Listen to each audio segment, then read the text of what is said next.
नमस्कार मित्रांनो, ठरलं तर मग या मालिकेच्या आजच्या भागात आज आपण बघणार आहोत.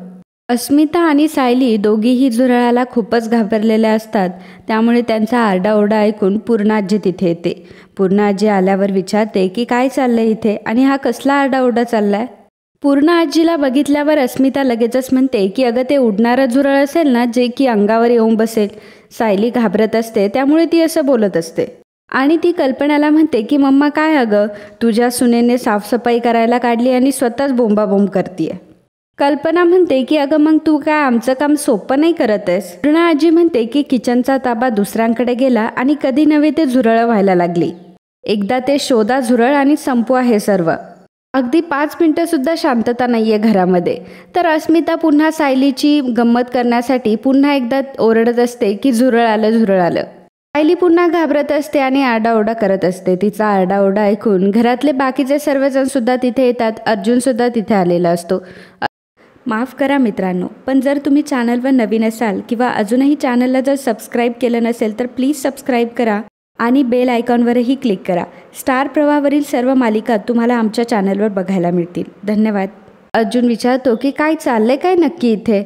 अस्मिता म्हणते की तुझ्या बायकोने सर्व काही केलंय. हे असं साफसफाईचं नाटकं करते आणि स्वतःच बोंबाबोंब करत बसते. पूर्णा आजी म्हणते की कल्पना, तुझ्या सुनेला सगळं सुरळीत चाललेलं बघवत नाहीये का? तिला आधी बाहेर जायला सांग, तरच ते झुरळ सापडेल तुम्हाला. कल्पना विमलला म्हणते की विमल, अगं त्या फ्रीजच्या बाजूला बघ ना जरा. विमल फ्रीजच्या बाजूला झुरळ शोधत असते. सायली हळूच खाली उतरते. सायली खाली उतरल्यावर अस्मिता पुन्हा एकदा सायलीला त्रास देण्यासाठी झुरळ झुरळ असं मोठ्याने ओरडते. सायली हातातला झाडू फेकते आणि पळायला लागते आणि अर्जुनला जोराची मिठी मारते. सायलीला अर्जुनच्या मिठीत बघून बाकीचे घरातले सर्वजण खाली मान खाली घालत असतात. अर्जुनला कुठेतरी सायलीचा स्पर्श हा हवाहवासा वाटत असतो आणि सायलीच्या मिठीमध्ये त्यालाही कसलं भान राहत नाही की आजूबाजूला कोणी आहे. कल्पना आणि विमल मात्र हसत असतात. अस्मिता मांडी घालूनच तमाशा बघायला बसते. तर अस्मिता खोकल्याचा आवाज करते, त्यामुळे अर्जुनला जरा शुद्ध येते. अर्जुन अस्मिताकडे एकदा बघतो आणि घरातल्यांची तोंड एकदा बघतो आणि मग तो सायलीला देखील भानावर आणतो. सायली भानावर येऊन जेव्हा घरातल्यांचे चेहरे बघते तेव्हा तिला खूप ऑकवर्ड फील होत असतं. परंतु सायली जेव्हा अर्जुनच्या मिठीत असते त्यावेळी सायलीची लिपस्टिक ही अर्जुनच्या शर्टला लागलेली असते. तर इकडे किल्लेदारांच्या घरी सर्वजण जेवायला बसलेले असताना प्रिया रविराजला म्हणत असते की मला ना जरा टेन्शन आलंय बाबा. आश्रमात विलास काकांचा मर्डर रिक्रिएट करणार आहे ना, मला खूप भीती वाटते. रविराज तिला म्हणत असतो की काही होणार नाही बाळा, तू अजिबात काळजी करू नकोस. अर्जुन फक्त सीन क्रिएट करायचं बघतोय. त्या खुनाच्या वेळी काय काय झालं होतं तू जेवढं बघितलंय तेवढंच तू त्याला सांग. मला नाही वाटत की आता एवढ्या वेळानंतर काही पुरावे भेटतील. पण तू मात्र सगळं खरं खरं घडलेलं सांग. हे बघ, ज्याची बाजू खऱ्याची असते ना त्याने कधीच घाबरायचं नसतं. राकेश म्हणतो की अहो काका, सेम. मी आणि पप्पा तन्वीला हेच सांगण्याचा प्रयत्न करत होतो. रविराज विचारतो की तन्वी, ज्या माऊलीने तुला आश्रमात आणून सोडलं होतं त्यांना तू नक्की कुठे बघितलं होतंस? नागराज विचारतो की दादा तू असा अचानक विषय का काढला? सुमन देखील म्हणते की हो ना, तुम्ही आता तर वेगळ्याच विषयावर बोलत होतात. रविराज म्हणतो की अगं सुमन, हाच तर विषय जास्त महत्त्वाचा आहे आणि त्यामुळे प्रतिमाला शोधणं सुद्धा सोपं होईल. तन्वी, मला सांग की तू ज्या जोडप्याला सापडलीस त्या जोडप्याने प्रतिमाला शोधण्याचाही प्रयत्न केला असेल ना? आणि त्यांना जर प्रतिमा दिसली असेल तर? प्रिया म्हणते की आई त्यांना कशी दिसणार बाबा? नागराज म्हणतो की एक्झॅक्टली दादा, त्यावेळी तू देखील तिथेच होता, तू नाही दिसलास त्यांना. आणि मग प्रतिमा वहिनी तिथे असण्याचा प्रश्न येतोच कुठे? रविराज म्हणतो की मला ही गोष्ट चांगली आठवते. जेव्हा मी शुद्धीवर आलो तेव्हा माझ्या बाजूला प्रतिमा होती. कदाचित प्रतिमा बेशुद्धच असेल, परंतु जेव्हा मी मागे वळून बघितलं तेव्हा मात्र तन्वी नव्हती. म्हणून मी तन्वीला शोधण्यासाठी गाडीकडे गेलो. खूप शोध घेतला तन्वीचा, परंतु मला तन्वी कुठेही सापडली नाही. त्यामुळे पुन्हा मी माघारी आलो आणि तेव्हा मात्र प्रतिमा गाडीमध्ये नव्हती. राकेश म्हणतो की मला तर असं वाटतंय की प्रतिमा काकूला कन्फर्म कुठलं तरी जनावर खेचून घेऊन गेलं असेल. रविराज चिडतो आणि राकेशला म्हणतो की फालतू बडबड करू नकोस हा. रविराज म्हणतो की तन्वी बाळा, जेव्हा ॲक्सिडेंट झाला तेव्हा तू गायब होतीस, म्हणजे प्रतिमासुद्धा माझ्यासारखीच तुला शोधण्यासाठी बाहेर पडली असेल. याचा अर्थ आमच्या दोघांच्याही मनात होतं की तन्वी कुठे आहे आणि आत्तासुद्धा तिच्या मनात हेच असेल की तू जिथे कुठे असेल तिथे तू सुखरूप असावी. तर इकडे पूर्णाजी अर्जुन आणि सायलीला म्हणत असते की झाला, मूर्खपणा तुमचा करून झाला, अजून काही बाकी आहे का तुमचं, आणि झुरळाच्या नावाखाली असे गुण उधळणार आहात का तुम्ही. प्रताप म्हणतो की काय रे अर्जुन, घरातल्या सर्वांना आता हे सर्व बघायला लागणार आहे का. अर्जुन म्हणतो की डॅड, अहो झुरळ आलं म्हणून सायली घाबरली आणि म्हणून ते. अश्विन म्हणतो की इट्स ओके वहिनी, तू अजिबात घाबरू नकोस, मी शोधतो ते झुरळ. स्मिता म्हणते की तू शोधल्याने काय थांबणार आहे का झुरळ, एव्हाना पडून पण गेलं असेल बाहेर.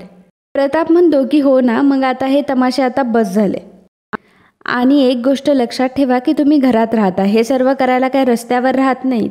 कल्पना म्हणते की अहो हे काही सायलीने मुद्दाम नाही केलंय, तिला वाटते झुरळाची भीती. तर पूर्णाजी म्हणते की अगं एवढंसं तर झुरळ आहे ते. पूर्णाजी अश्विनला सांगते की अश्विन, उद्या या घरामध्ये पेस्ट कंट्रोल झालं पाहिजे, मला पुन्हा हा आरडाओरडा अजिबात नको आहे. त्यावर अश्विन म्हणतो की हो.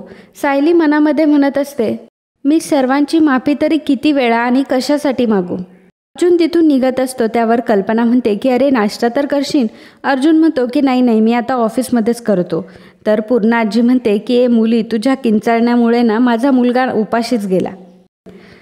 सायलीने पूर्णाजीचं बोलणंही कंप्लीट होऊन दिलेलं नसतं आणि ती अर्जुनच्या मागोमाग जाते. तर पूर्णाजी म्हणते की ही अशी कशी मुलगी आहे, लगेच गेली नवऱ्याच्या मागे. मी हिच्याशी बोलते याचंसुद्धा हिला भान नाही, आणि आता एवढा पसारा करून ठेवलाय, तो कोण आवरणार आहे. तर विमल म्हणते की पूर्णाजी मी आवरते. तर इकडे सायली आता अर्जुनकडे गेलेली असते आणि अस्मिता मात्र त्यांचं बोलणं नेहमीप्रमाणे चोरून ऐकत असते. सायली अर्जुनला म्हणते की अहो तुमचं वॉलेट राहिलं. तर अर्जुन मात्र भलतीकडे बघत असतं, कारण त्यालाही सायलीच्या डोळ्यात डोळे घालून बोलण्याची हिंमत नसते. आणि सायलीसुद्धा इकडे तिकडे बघत असते. अर्जुन वॉलेट पकडता पकडता सायलीचा हातच पकडतो. हातातून तो पटकन वॉलेट घेतो आणि लगेचच ऑफिसला निघतो. अस्मिताला कुठेतरी हे सर्व विचित्र वाटत असतं. तर इकडे रविराजला भेटण्यासाठी इन्स्पेक्टर आलेले असतात. इन्स्पेक्टर सांगत असतात की ACP शिंदे हे जेव्हा रिटायर झाले तेव्हा त्यांनी मला विशेष सांगितलं होतं की प्रतिमा किल्लेदार यांच्या केसकडे नीट लक्ष दे, आणि या संदर्भात तुला काहीतरी धागेदोरे नक्कीच सापडतील. मला त्या संदर्भातच तुम्हाला काहीतरी इन्फॉर्मेशन द्यायची होती. रविराज म्हणतो की काय बोलायचं होतं तुम्हाला. त्यावर इन्स्पेक्टर म्हणतात की प्रतिमा किल्लेदार यांना मी 2 दिवसांपूर्वी पाहिलं, इथेच पनवेलमध्ये. पण देखील तिथेच उभी असते. विराजला आणि सुमनला मात्र खूपच मोठा सुखद धक्का भेटलेला असतो. सुमन सर्वांना खाली बोलावून घेते. विराज इन्स्पेक्टरला विचारतो की तुम्ही नक्की कोणत्या शहरात पाहिलं, ह्या शहरात पाहिलं. त्यावर इन्स्पेक्टर म्हणतात की हो, सरांनी या केस संदर्भात मला विशेष लक्ष द्यायला सांगितलं होतं. परवा मी त्यांना ओझरता बघितलं, पण मला याची खात्री आहे की त्या प्रतिमा किल्लेदारच होत्या. मी त्यांच्याशी बोलायला जाणार तेवढ्यात त्या दिशेनाशा झाल्या. तर मी तिकडे जाऊन चौकशीसुद्धा केली, परंतु कोणी काहीच सांगू शकलं नाही. विराज विचारतो की परंतु नेमकं कुठे बघितलं तुम्ही तिला. त्यावर इन्स्पेक्टर सांगतो की मार्केटच्या मागच्या बाजूला. राकेश, प्रिया आणि नागराज यांच्या अंगाला मात्र चांगलाच काटा उभा राहिलेला असतो. रविराज म्हणतो की चला आपण लगेचच शोधायला जाऊयात. तर नागराज म्हणतो की ही आनंदाची बातमी आहे, मला माहिती आहे, परंतु आपण लगेच नको जायला. नागराज इन्स्पेक्टरला म्हणतो की ACP सरांनी तर ही केस कधीच बंद केली होती, मग आता कसं काय. रविराज म्हणतो की ACPंनीच मला सांगितलं होतं की माझ्या मैत्री खातर ते हे केस सुरू ठेवणार आहेत. अरे नागराज, त्याचंच तर फळ आहे ना हे. आता तर माझ्या मनात अजिबातही शंका नाहीये, याचा अर्थ प्रतिमा आपल्याच आसपास कुठेतरी आहे. इन्स्पेक्टर म्हणतात की हे बघा सर, मी 2 दिवसापूर्वी त्यांना बघितले, परंतु आता त्या तिथे नसतील. रविराज म्हणतो की ती तिथेच राहत असेल ना, कुठेतरी त्याच एरियामध्ये असेल. आजूबाजूची माणसं ओळखत असतील त्यांना, आपण विचारून बघूयात ना कोणाला तरी. इन्स्पेक्टर साहेब, मला आता अजिबातही वेळ वाया घालवायचा नाही, तुम्ही लवकर निघा बरं. आणि मग इन्स्पेक्टर आणि रविराज तिथून निघून जातात. सुमन म्हणते की भाऊजींचा विश्वास किती खरा निघाला ना, मी लगेचच देवासमोर साखर ठेवून येते. प्रिया म्हणत असते की हे सर्व नक्की काय घडलंय, मी स्वप्न तर बघत नाहीये ना, मला कोणीतरी चिमटा काढा आणि मला जागं करा. तर राकेश म्हणतो की त्याची काही गरज नाहीये, कारण हे स्वप्न नाहीये. प्रतिमा काकूला कोणीतरी बघितलं, आणि कोणीतरी बघितलं काय तर ते पोलीस ऑफिसरने. माहिती आहे, आय एम शुअर आता कुठल्याही परिस्थितीत प्रतिमा काकू दारामध्ये येणार. तर नागराज त्याला गप्प करतो. नागराज म्हणतो की प्रतिमा वहिनी परत येऊ शकत नाही. मुळात म्हणजे त्या इन्स्पेक्टरने फक्त एका बाईला बघितलंय, आणि तो चेहरा पण ओझरता बघितलाय, आणि 20 वर्षानंतर असं काय ओळखता येतं का. प्रिया म्हणते की तो एक पोलीस ऑफिसर होता आणि त्यासाठी त्यांना एक विशिष्ट ट्रेनिंगसुद्धा दिलं जातं. नाही, नक्कीच ती प्रतिमा असणार आहे. तर नागराज म्हणतो की तू उगाच टेन्शन देऊ नको, तू तुझ्या कामावर फोकस कर. मुळात म्हणजे प्रतिमा वहिनी येऊ शकत नाही, कोणी कितीही सांगितलं ना तरीही ती येणार नाही. तर अर्जुन इकडे स्टाफचं कौतुक करत असतो आणि तो म्हणत असतो की तुमच्या मेहनतीमुळे आपण एवढ्या कमी वेळात आपली कंपनी सक्सेसफुल केली आहे. अर्जुन म्हणतो की आता आपल्याकडे आलेल्या नवीन केसवर सुद्धा आपल्याला असंच जोमाने काम करायचं आहे. अर्जुन सर्व स्टाफसमोर बोलत असतात तेवढ्यात गोरेबाईंचं लक्ष हे अर्जुनच्या शर्टकडे जातं. तर अर्जुनच्या शर्टला लिपस्टिक लागलेली असते. ते बघून गोरेबाई समोरच्या मुलीला खुणावत असतात आणि गोरेबाई नक्की का हसताय यावर चैतन्याचं लक्ष जातं. चैतन्य अर्जुनच्या शर्टकडे बघतो तर अर्जुनच्या शर्टला लिपस्टिक बघून चैतन्याला मात्र मोठा धक्का बसतो. चैतन्य स्वतःशीच हसत असतो. अर्जुन स्टाफला सांगतो की थोड्या वेळात आपण पुन्हा एकदा मीटिंग करूयात आणि असं म्हणून तो त्याच्या केबिनमध्ये जातो. चैतन्य आतमध्ये येतो. अर्जुन म्हणतो की चला आता आपण स्वतःलाही जरा बूस्ट करूयात आणि आपण कामाला सुद्धा आता लागूयात. तर चैतन्य म्हणतो की काय आहे, मला तर माझं स्वतःच बूस्ट करायचं आहे. तुला बूस्ट करायला माझी वहिनी आहे ना. अर्जुन म्हणतो की कोण वहिनी. त्यावर चैतन्य म्हणतो की सायली वहिनी. कशी आहे रे सायली वहिनी आणि काय म्हणते सायली वहिनी. अर्जुन म्हणतो की तू ठीक आहेस ना. तर चैतन्य म्हणतो की मला काय झालंय, मी तर एकदम फर्स्ट क्लास. तू सांग की तुझं वैवाहिक आयुष्य काय म्हणतंय. अर्जुन म्हणतो की काय चाललंय, मला माहिती आहे की तुझ्या डोक्यात नक्कीच काहीतरी शिजतंय. पटकन सांग काय झालंय ते आणि लवकर बोल. चैतन्य म्हणतो की कसं आहे अर्जुन, माझं तोंड तर तू बंद करशील पण बाकीच्या ऑफिसच्या मेंबरचं काय. आज ऑफिसच्या प्रत्येकाच्या मनात फक्त एकच आणि एकच प्रश्न आहे सगळ्यांच्या मनात. अर्जुन म्हणतो की तू जरा नीट सांगशील की तुला नक्की काय सांगायचंय ते. चैतन्य म्हणतो की अरे अर्जुन, तू तुझ्या सुखी आणि वैवाहिक जीवनाच्या खुणा अशा अंगावर घेऊन फिरतोय, मग बाहेर तर चर्चा होणारच आहे. अर्जुन जेव्हा ते बघतो तेव्हा अर्जुनला समजतं की सायलीने जेव्हा त्याला मिठी मारलेली असते तेव्हाच हा धप्पा लागलेला असतो. अर्जुन लगेचच रुमाल घेऊन तो डाग पुसायला लागतो. तेव्हा चैतन्य म्हणतो की अरे तसंही आता पुसून काही फायदा नाहीये, कारण ऑफिसमधल्या लोकांनी सगळ्यांनी बघून घेतलंय. खरं तर तो लिपस्टिकचा नसून सिंदूरचा डाग असतो. तर चैतन्य अर्जुनला म्हणतो की एवढं सिंदूरचा डाग लागेपर्यंत तुम्ही दोघं नक्की करत काय होतात. अर्जुन त्याला म्हणत असतो की तू आधी जा बरं बाहेर. तर चैतन्य म्हणतो की आता तू माझ्यावर काय चिडतोस, मी थोडीच कुंकू लावलंय तुला तिथे. अर्जुन त्याच्यावर चिडत आणि ओढत त्याला तिथून जायला सांगत असतो. चैतन्य जाता जाता अर्जुनला म्हणतो की अर्जुन सर, तुमची प्रगती मात्र खूप वेगाने होती हां. Very very happy for you हां. तर आता अर्जुन मात्र फारच रागवलेला असतो आणि चैतन्याला तो काहीतरी फेकून मारणार असतो. तेवढ्यातच चैतन्य तिथून पळ काढतो.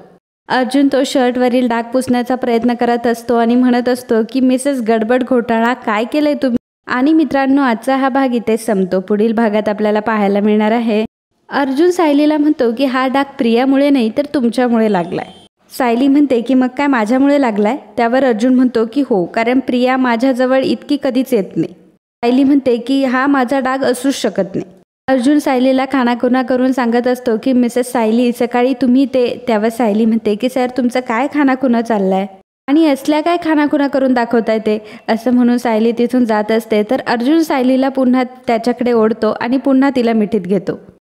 तर मित्रांनो, असेच ठरलं तर मग या मालिकेचे डेली अपडेट बघण्यासाठी आत्ताच आपल्या चॅनलला सबस्क्राईब करा. आणि आजचा हा भाग तुम्हाला आवडला असेल तर व्हिडिओला लाईक आणि कमेंट करायला अजिबात विसरू नका.